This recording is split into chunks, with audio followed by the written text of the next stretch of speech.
What is up, YouTube? We are finally back today to pull the motor out of this guy right here. I thought with the Thanksgiving holiday coming up, with all the time off I had, I would get a lot more time to do that, but unfortunately I haven't. What time that I did have was basically going and seeing family. Unfortunately, I got wrapped up in some of the Black Friday stuff. I did get a nice sweet pair of Skull Candy headphones out of that, so it wasn't all bad. So we really wanted to get this motor out, and we want to get on a stand and basically assess what kind of condition it's in. So in order to do that, we got to get it out. You know, you got to get it out of the car. You can't just, But anyway, this morning I finally got a chance to get all the wheels off the car. There's two of them right there, and then I got the other one right there, and then I don't even know what happened to the other one. It's here somewhere. But anyway, what we're gonna do is I've already got the CV nuts cracked this morning. I went ahead and took the time to do that. I went back in because it was just unreasonably cold. So anyway, that one's cracked, and what we're gonna do is I got these two upper control arm bolts on this side, or the nuts, pretty much off. Now we're going to undo the top of the strut tower right there. And then what we're going to do is we're going to let it sag. We're going to pull it out from the fender so we can basically turn the rotor and the spindle out so we can finesse that guy out of there. And we're going to do the same thing to the other side. It's not cracked, so it's going to take a little bit of love on this one. No, wait, yeah, it is. Actually, I already took the control arm off. I forgot I did that. All right. And then I think the hardest part of this, if that goes smooth, the hardest part of this is going to be the rear motor mount and getting the AC system out, which isn't really hard. It's just there's not a lot of room. I'm going to get the radiator out, which will free up a little bit of that room. The condenser, I do not believe. Yeah, I think I can get that out. I don't know that I need to though. But we're going to leave basically all this stuff in it, the power steering pump and all that. When she goes to the crusher, that stuff's going with it. I know a lot of people have basically said they want the car. I was actually speaking to somebody about coming and picking it up, but there's no title with this thing unless you want to turn it into a drag car. In the state of North Carolina, man, it's hard to get a title for something when it's been completely lost. But anyway, on that note, we're going to start ripping this guy apart.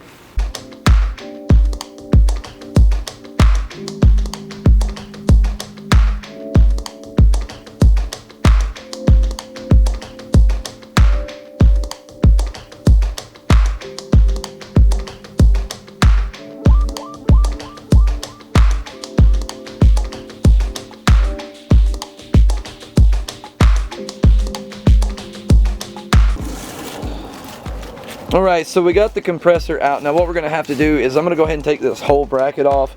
I was going to try to avoid that, but this guy's going to get in the way. I know I can take just this off, but as pain in the ass it's going to look like that's going to be just because of room, I think I'd be better off just getting rid of this whole bracket here. It's just a simple 4 bolts, so we're going to go ahead and knock that out. And then I think what I'm going to do is go ahead and start working on the CVs at that point, because realistically that's going to be the next hardest step. Not that this was hard by any means. And then after that, I think shift linkage, fuel line, and then motor mounts, and she's out. And we're probably gonna go ahead and take the hood off, so I have plenty of room for the cherry picker, which is over here on the back of the truck. Good old 1-ton cherry picker. I've always wanted a 2-ton, but this guy's always got the job done, and I picked it up like every bit of 7 years ago for $100. So she's definitely got me my money's worth. So I'm gonna go ahead and start knocking out the bracket real quick, and then we're gonna go to the CVs, guys.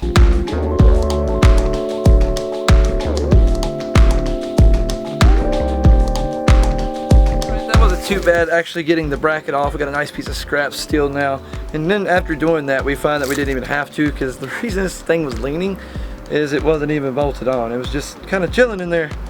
So it's a little bit of work we didn't have to do, but we already did it. It's done, and a little more scrap metal for the win. Let's continue, guys.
that's alright. That's CV number 1.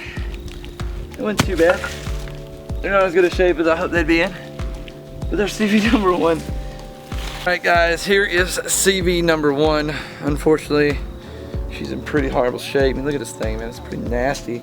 Then again, sitting for 2 years, I shouldn't have expected much more. I was really hoping we'd be able to throw these in the car and get a couple of hot laps out of it. And I'm not gonna sit here and say I'm not still gonna try.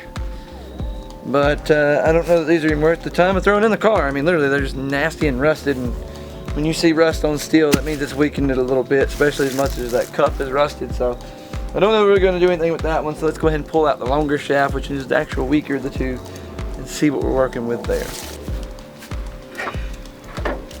No wonder, straight. Whoa.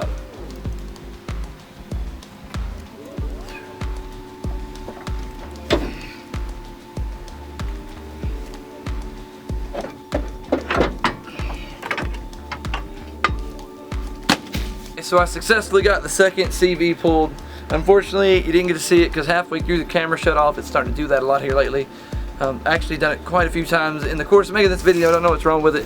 I'm using the T3i today instead of the, let's see, the HX730, which I like a hell of a lot better and more than my DSLR. But anyway, you didn't miss anything other than me getting my ass kicked. I gotta give credit to really anybody that works outside. I haven't done it in a while, and I forgot how blessed I was to have a shop like mine to be able to work in. It's really nice, and man, all you guys out there build badass rides or even keep your stuff running, working outside like this, hey man, I gotta give you props.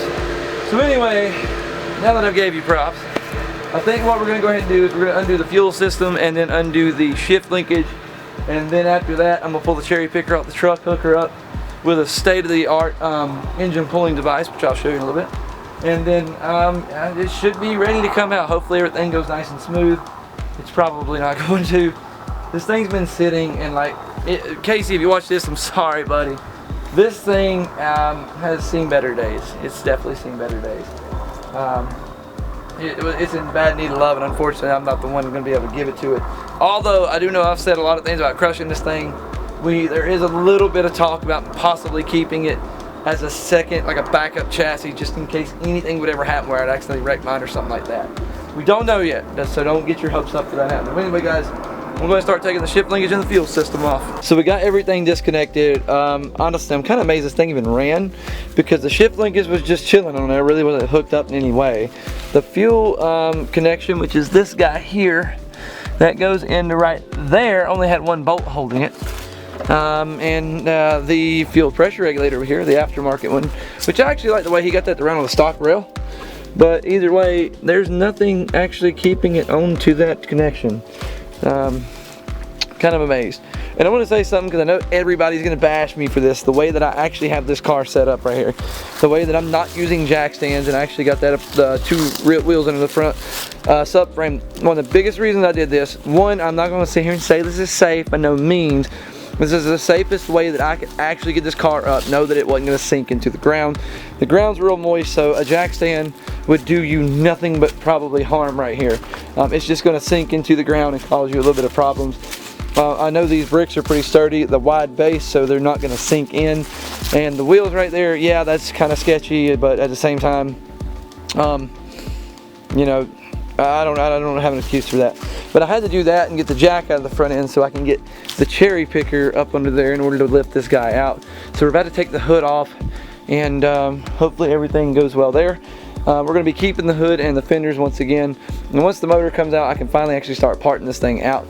The biggest reason I haven't removed the hood or anything like that yet, I didn't want any rain or anything that could possibly leave, anything to get on the motor and cause me problems later on down the road, or just make a mess. So anyways, we're gonna go ahead and get everything set up. We get back, I will show you the state-of-the-art device I'm gonna be using to pull the engine out of the car. Alright guys, here it is. I've got everything set up with the cherry picker under there, and this right here is my state-of-the-art engine pulling device thing, which I don't know what you really want to call that. Normally I use a sling, but all the factory locations on this motor to where you would hook a sling up to actually pull it out are not there. So pretty much I've just improvised this to get it out. I've done this plenty of times at pull apart.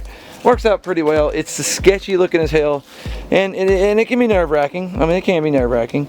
But it ain't too bad and it works. So what we're going to do is I'm going to go ahead and do undo the back motor mount, the transmission mount. And this guy, as you can see, ain't even hooked up. And then we're going to undo this one.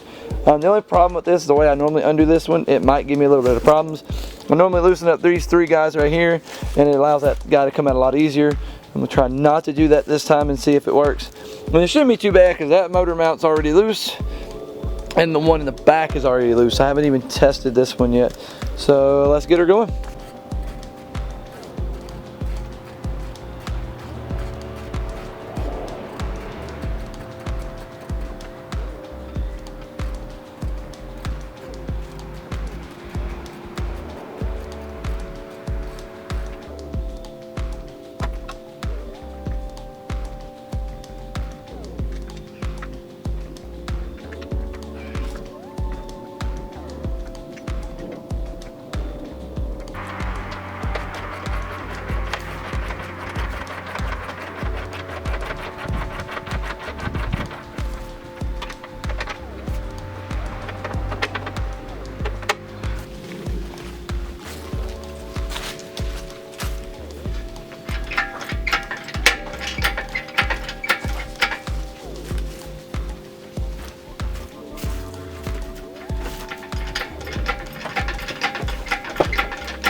Alright guys, so there it is, the engine's out of the car. That was an absolute nightmare. Not really used to doing it with a seatbelt. I've done it a couple of times. The pull apart works a little bit better because the way the chain fall is, once you put it there, it's got enough weight just to keep itself in place to where the car and engine don't jerk it around with the cherry picker does it. The training mount kept getting caught. I had to shake it a little bit and get it where it was unhooked.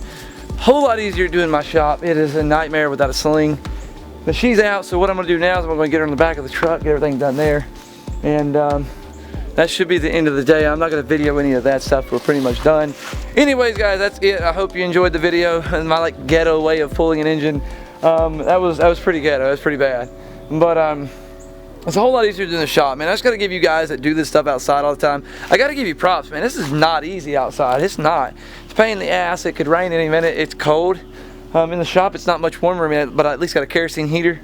Where here I can have a kerosene heater, but it's not going to warm up the residual area or the ambient air. Not really. It's just going to blow up. The heat's going to go up. You could stand by and get warm. That's pretty much it. But anyways, guys, thanks for watching. Please give this video a like, especially if you enjoyed seeing me getting my butt kicked by this car. And guys, don't forget the button that says here or here. And at any time, you can always hit the blueprint, the watermark in the corner that says Nitro Kid 98 to subscribe. And if you got any comments, drop them in the comment section below, guys. Nitro Kid 98.